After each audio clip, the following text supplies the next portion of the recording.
Baiklah, Assalamualaikum warahmatullahi wabarakatuh. Berikut adalah tutorial untuk pengerjaan tugas besar irigasi dan bangunan air 1. Pada tahap 1 ini kita menggunakan aplikasi Google Earth Pro. Di mana di sini ada beberapa tools. Yang pertama itu adalah Add Place Mark. Add Place Mark merupakan tools yang digunakan untuk menentukan titik agar mudah untuk dicari. Di Add Place Mark ini bisa kita ganti juga ikonnya. Juga ada data latitude dan longitude-nya, data lintang dan data bujurnya. Ini ada style dan color, bisa dipilih. Ada view dan data altitude-nya atau data ketinggiannya. Selanjutnya adalah Add Polygon. Polygon merupakan tools untuk memetakan atau melihat suatu daerah.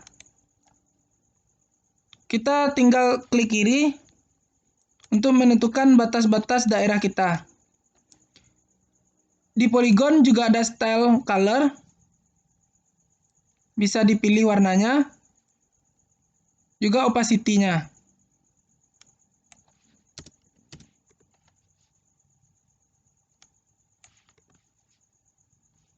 Ada view, altitude, dan measurement. Ada perimeter atau keliling, bisa diubah satuannya. Dan juga luas atau area. Selanjutnya adalah Add Path. Add Path merupakan tools untuk melihat jarak atau men-tracking suatu daerah yang sangat panjang. Di sini ada style dan color juga, ada view, altitude, dan measurement. Di sini ada panjang. Juga bisa diubah satuannya. Selanjutnya kita masuk pada pengerjaan tahap 1. Yang pertama itu kita ambil tools, lalu option, lalu kita lihat kita memakai degrees, decimal minute, dan juga meter, kilometer. Kita ubah dulu satuan yang ada di Google Earth kita. Kita pastikan untuk elevasi telah menggunakan meter. Di sini ada elevasi. Dan di sini ada data koordinat.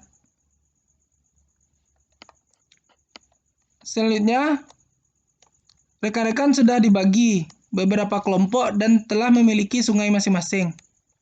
Untuk mencari atau menemukan sungai rekan-rekan itu ada dua cara, yaitu mengetik contohnya Batang Lembang. Lalu kita tekan search. Yang kedua itu bisa berupa koordinat yang telah dikasih oleh asisten. Tapi koordinat yang dikasih asisten masih berupa derajat, menit, detik. Atau contohnya 0 derajat, 59 menit, 43 detik. Itu tuh rekan-rekan ubah dulu menggunakan kalkulator saintifik. Jadinya koordinat berkoma. Contohnya kayak 0,999 lintang selatan, lalu 0,737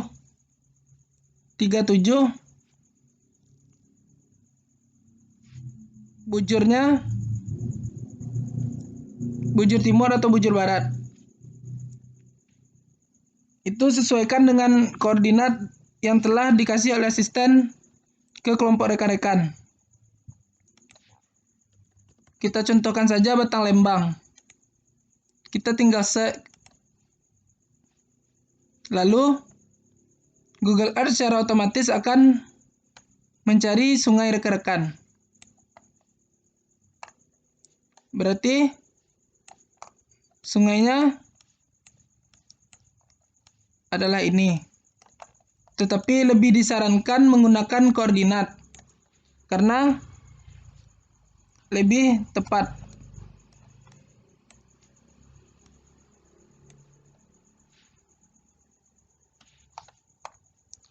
Selanjutnya, kita contohkan saja untuk sungai ini. Kita akan merencanakan bendung pada sungai ini. Untuk perencanaan bendung, atau kita akan meletakkan titik bendung itu ada syaratnya. Yang pertama itu usahakan di sungai yang besar atau yang lebar. Yang kedua itu usahakan sungainya itu tidak ada perbelokan.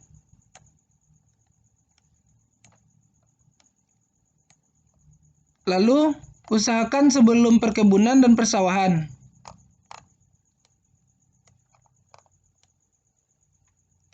Setelah kita menemukan ciri-ciri tersebut, lalu kita letakkan titik bendung di sana.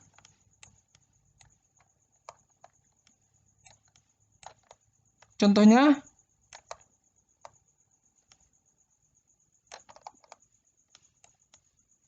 pada sungai ini diletakkan titik bendungnya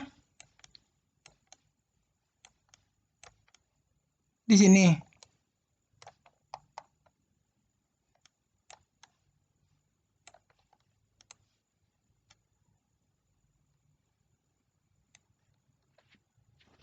Lalu kita ubah namanya menjadi titik bendung. Dan ini adalah data latitude dan longitude titik bendung rekan-rekan. Lalu kita oke kan. Selanjutnya kita akan tracking untuk membuat catchment areanya. Karena untuk yang pertama meletakkan titik bendung sudah. Yang kedua kita akan membuat catchment area. Untuk membuat catchment area itu batasnya adalah dari titik bendung ke hulu. Jadi kita harus tracking dulu sungai kita. Di mana letak hulunya. Untuk mengetahui letak keberadaan hulunya, kita lihat di elevasi ini di sebelah kanan bawah Google Earth Pro ini. Ada untuk data elevasinya. Contohnya di titik bendung kita ada 401 meter. Lalu coba kita arahkan kursor ini ke sebelah kiri. Elevasinya makin turun. Dari 401 sekarang menjadi 330 dan akan turun sampai 200. Berarti arah kita mencari hulu salah karena hulu itu adalah tempat paling tinggi sungai. Kalau kita arahkan kursor kita ke kanan dan mengikuti arah jalur sungainya, di sini elevasinya makin naik. Maka arah kita untuk mencari hulu benar. Lalu kita ikuti sungainya. Karena sungai yang dicontohkan banyak yang tertutup pohon, maka kita ikuti saja di mana alurnya. Hulu ini bisa berupa puncak gunung, bukit dengan elevasi tertinggi, air terjun, danau, dan mata air lainnya. Kalau di sini contohnya adalah hulu. Ada hulunya di bukit yang tinggi. Mungkin karena tertutup pohon, hulunya jadi nggak nampak. Itu bisa diprediksi saja karena disinilah elevasi tertinggi yaitu 1176. Lalu kita letakkan juga untuk place mark tadi. Karena di setiap sungai bisa jadi hulunya itu berbeda-beda. Ada beberapa sungai yang hulunya itu di danau seperti Danau Singkara atau Danau Meninjau. Dan ada juga yang beberapa hulu rekan-rekan itu emang nampak kayak air terjun atau berupa mata air di sebuah gunung. Tapi mungkin yang dicontohkan di sini adalah mata airnya itu tertutup. Kuncinya rekan-rekan harus tracking terlebih dahulu. Setelah itu, kita menemukan titik bendung dan hulu.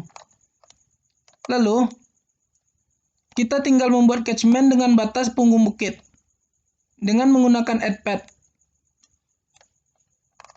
Kita letakkan add pad ini tegak lurus dengan sungai. Seperti contoh berikut. Terus kita klik OK. Lalu di sini kita klik kanan, Show Elevation Profile.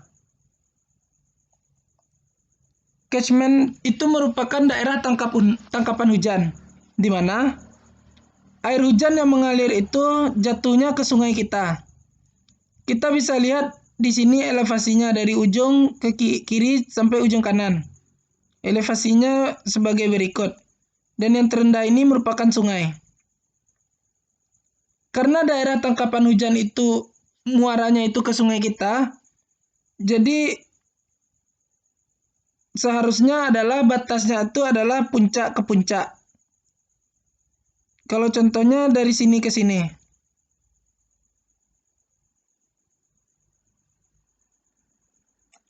Karena pada daerah sini, itu kalau air hujannya jatuh di sini, dia akan mengalirnya ke daerah lain juga.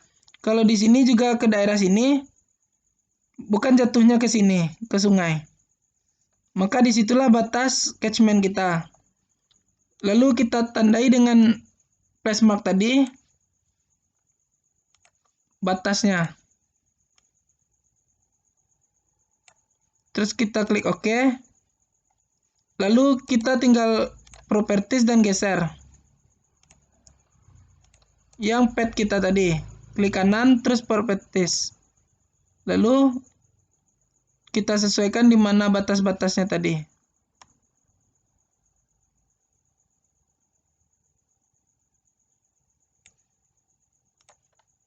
Sudah. Berarti catchment kita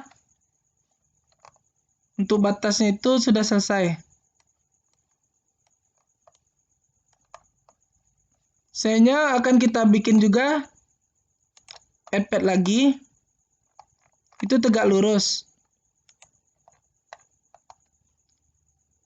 Lalu seperti tadi, kita klik kanan dan show elevation profile. Untuk batasnya bisa kita lihat.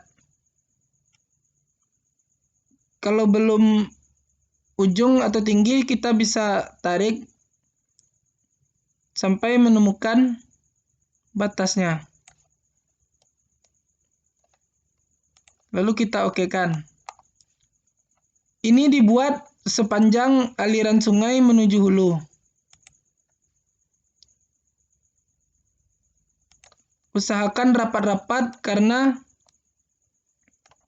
biar datanya itu kontrol. Dan juga catchment kita itu tidak patah-patah jika digabungin. Setelah dibikin sepanjang sungai, lalu kita tinggal gabungin aja. Misalnya di sini. Misalnya udah sampai di ujung. Sini.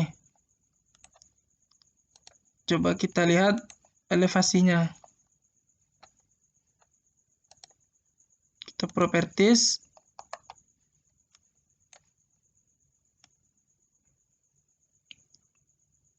Kalau ini belum di ujung, lalu kita tinggal tarik. Dah. Terus OK. Lalu setelah kita bikin garis-garis sepanjang sungai, itu kita gabungin menggunakan add polygon. Mulai dari titik bendung sampai ke titik-titik yang kita bikin tadi. Misalnya di sini. Sampai juga ke sini dan berakhir di hulu. Lalu di sini begitu juga.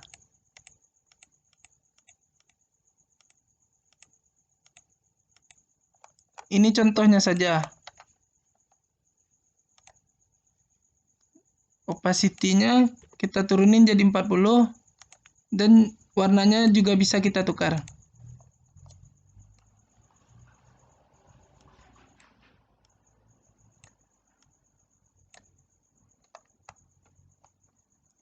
Lalu kita klik OK. Untuk catchment area ini, kita bisa lihat dia itu seperti mangkuk.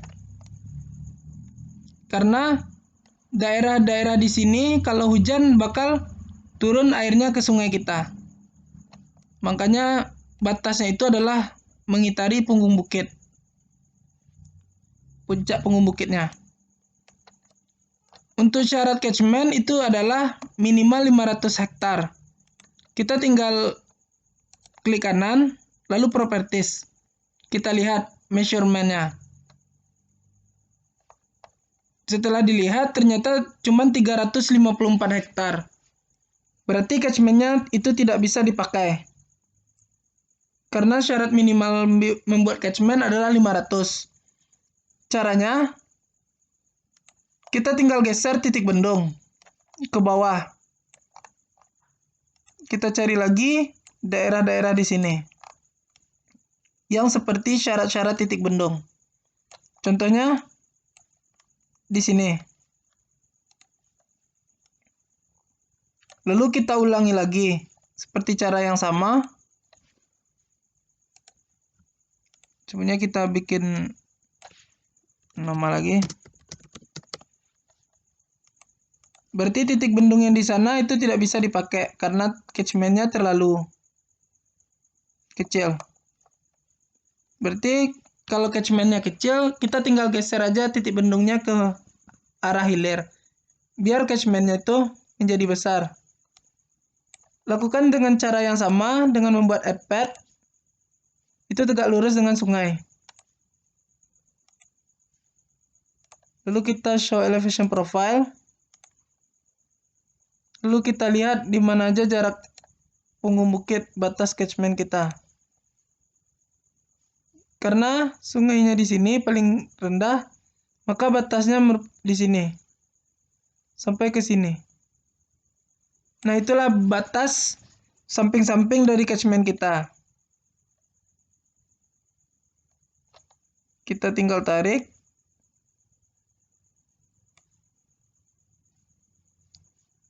Ke arah tadi. Atau lebih mudahnya kita tandain dengan add place mark tadi. Baru kita seret.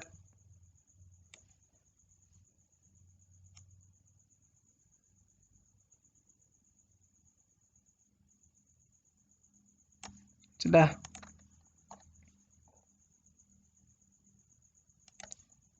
Begitu juga seterusnya.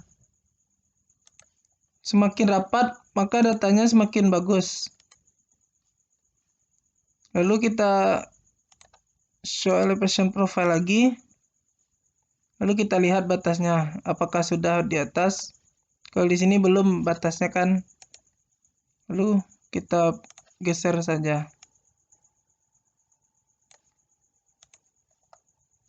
Begitu seterusnya sampai ke arah hulu. Ini begitu juga, kita periksa juga elevasinya. Lalu ini karena salah atau luasnya kurang, kita matiin aja.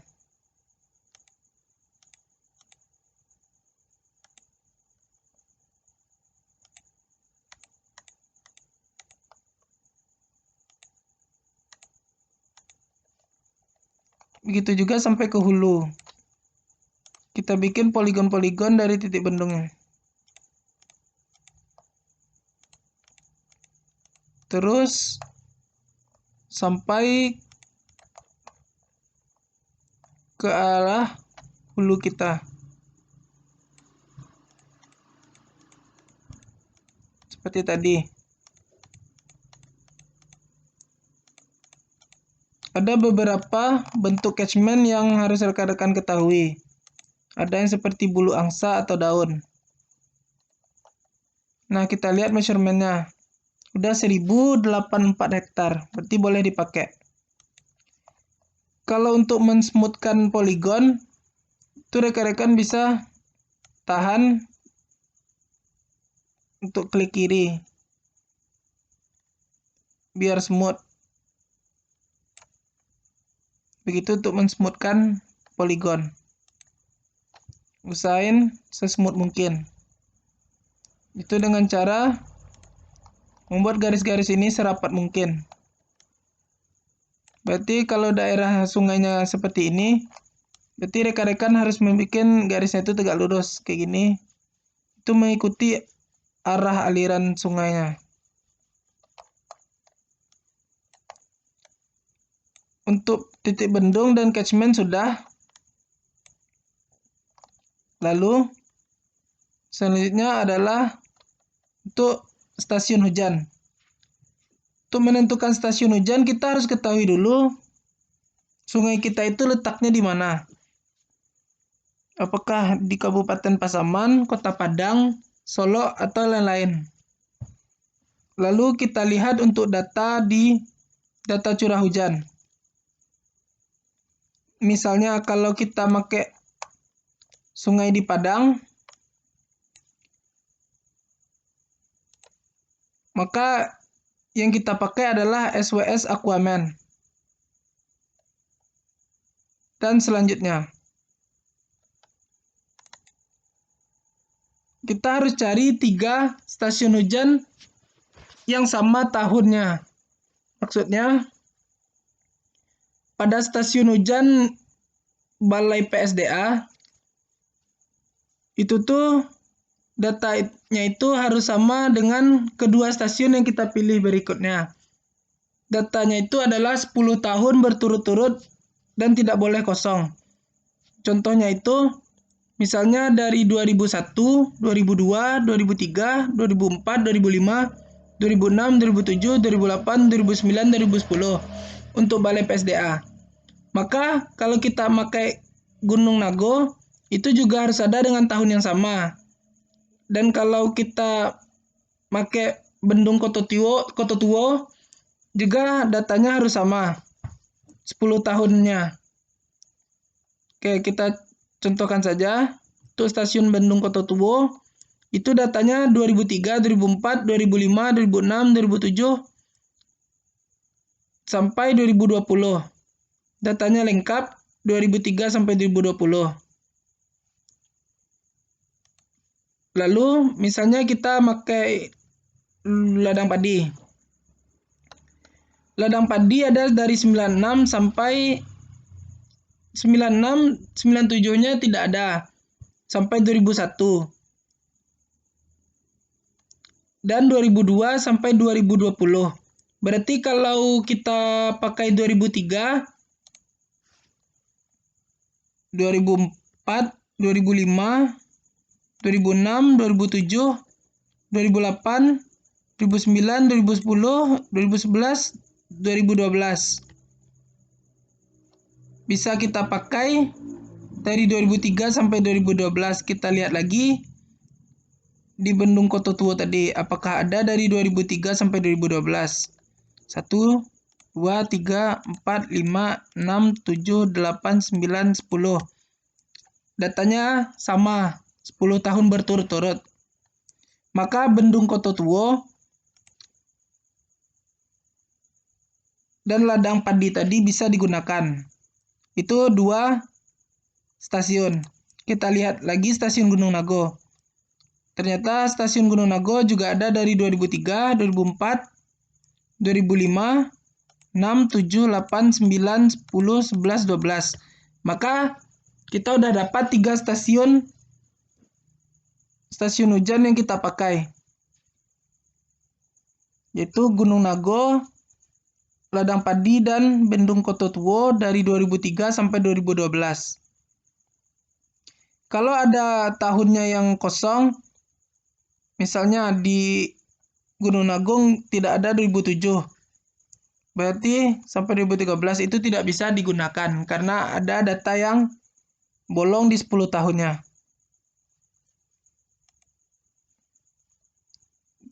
Itu tuh tergantung daerah di mana sungai kita dikasih oleh asisten.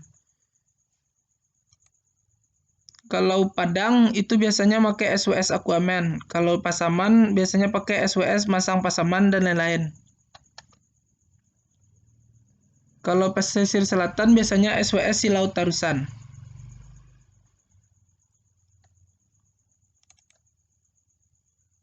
Itu tuh stasiunnya banyak. Bisa kita pilih. Setelah itu, setelah kita mendapatkan stasiun yang akan kita pakai untuk TB ini, misalnya stasiun ladang padi, kita buka aja. Di sana terdapat koordinat di mana stasiun itu didirikan atau ditegakkan. Itu bisa kantor atau seperti mangku untuk menghitung curah hujan.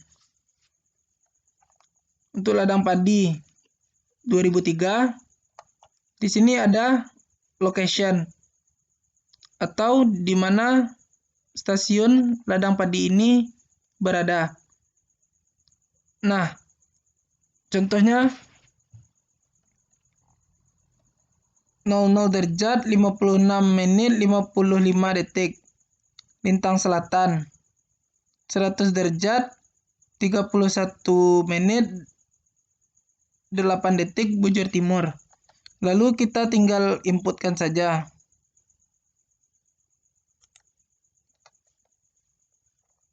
Misalnya kita inputkan saja di sini. Kan ini masih berupa derajat, menit, dan detik. Itu rekan-rekan ubah dulu menggunakan kalkulator saintifik sampai menjadi koma, desimal, lalu tinggal kita ketik di sini, contohnya 0, berapa, lalu misalnya lintang selatan, lalu koma, lalu 0, lagi, dan seterusnya angkanya. Lalu di search, maka secara otomatis Google Earth itu akan meletakkan titiknya, akan diarahkan ke koordinatnya, atau bisa juga di add place mark. Misalnya di sini sudah ada.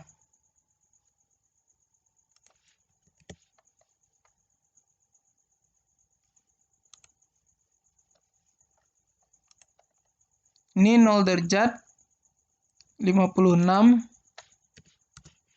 menit 55 detik.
Nah, disinilah letaknya.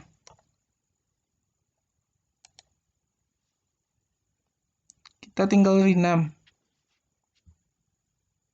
Namanya menjadi stasiun ladang padi.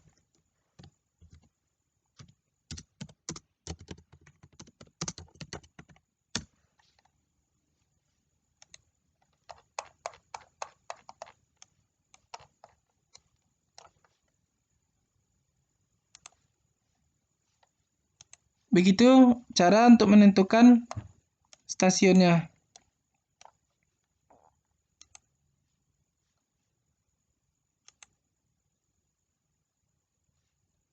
Oh iya, sebelumnya ada yang belum tertukar. Itu harusnya degrees, minute, second. Biar seperti tadi otomatis langsung kita tinggal edit ada detiknya. Kalau tadi kan belum, kita bikin manual. Kita contohin lagi misalnya Gunung Nago. Misalnya untuk Gunung Nago 2003.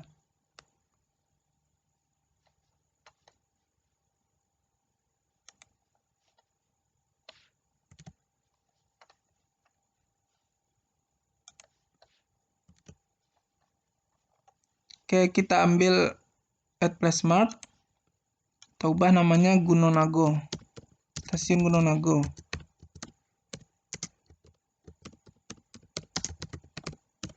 Gunung Nago. Lalu kita tinggal inputin aja 0 derajat, 54 menit, 00 detik. Perhatiin juga ya, es sama lintang selatan, bujur timur nih. Kadang kalau kita lupa, maka itu tuh tidak kontrol datanya. Atau dia lari ke daerah yang tidak kita inginkan. Ini 100 derajat.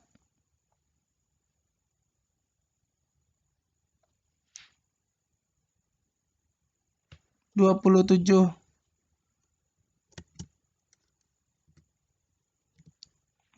menit 10 detik. Maka kita klik OK. Maka di sanalah letak stasiun Gunung Nago.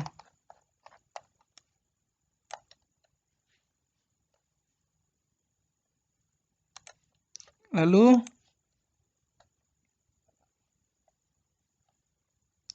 kita contohin stasiun Bendung Kotoduo.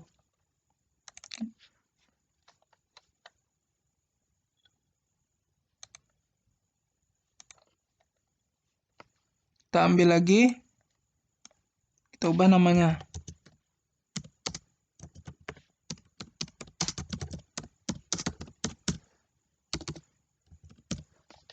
Lalu kita masukin data koordinatnya. 0 derajat, 53 menit, 2 detik. Jiwanya 100 derajat, 24 menit, 24 detik.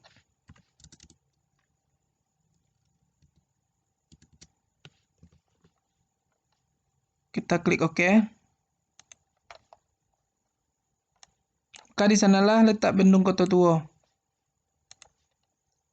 Selanjutnya kita gabungkan dengan poligon.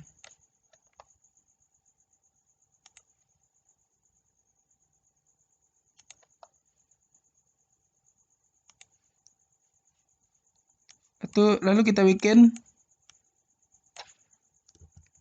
daerah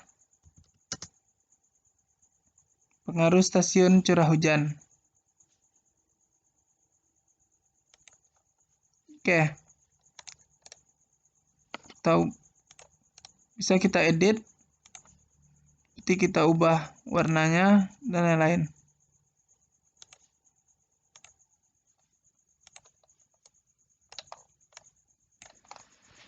Untuk pengerjaan tahap 1 ada 3, yaitu titik bendung, catchment area, dan stasiun hujan.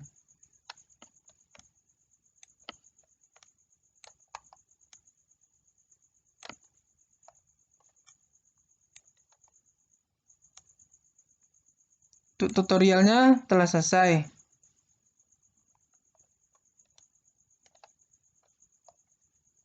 Terima kasih atas perhatiannya. Assalamualaikum warahmatullahi wabarakatuh.